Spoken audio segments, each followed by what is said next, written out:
Okay, here we go, guys, to the anticipating journey for today.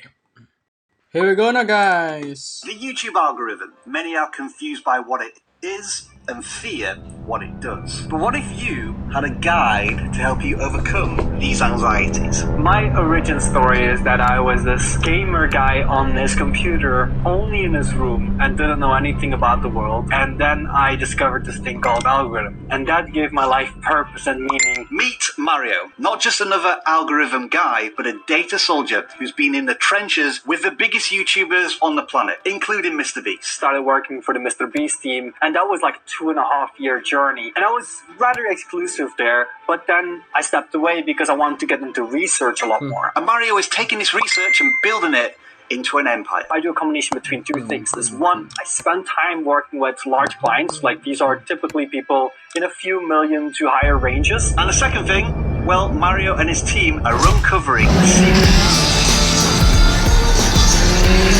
These 5 layers of the algorithm share strategies that go beyond just the basics. We're talking about the psychology behind the click and how to master audience retention. I started working with a channel, and the only thing that we did at that time is focus on retention. And within months, that channel suddenly started generating like 80 million views per month. But it's not just about retention. Sometimes the simplest solutions can lead to the biggest breakthroughs. So one of the biggest ones that I was shocked by, but it's not unexpected, was Yeah, you know what happens next. Your YouTube education.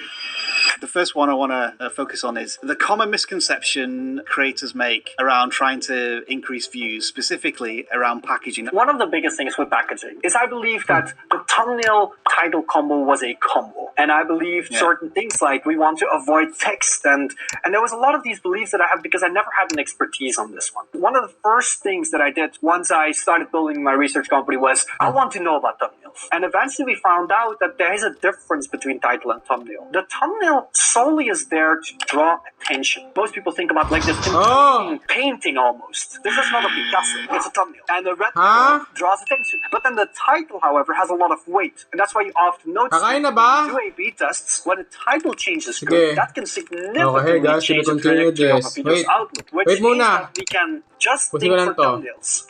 What are elements that are good at drawing attention, and what are title topics and title formats that are good at helping people make a decision to click? What Mario is essentially saying here is that while the thumbnail may determine the attention the packaging receives, you know, whether or not somebody just swipes past the entire video, the title has more impact on whether or not somebody clicks on that video. It's an interesting and plausible theory, one that needs evidence. So I asked. I'll break this in two parts. So first of all, most people when they think about a thumbnail, they think about the visual appeal. How is it aesthetically pleasing? But if we take down a thumbnail, some thumbnails are aesthetically not pleasing. That doesn't mean they cannot draw attention. For example, if we take a look at Moist Critical, he has a very recognizable face. Some people know him, some people don't. But you see his thumbnail, aesthetically pleasing, absolutely 0 out of 10. It's so bad. But you recognize him. And that makes you then look at the title.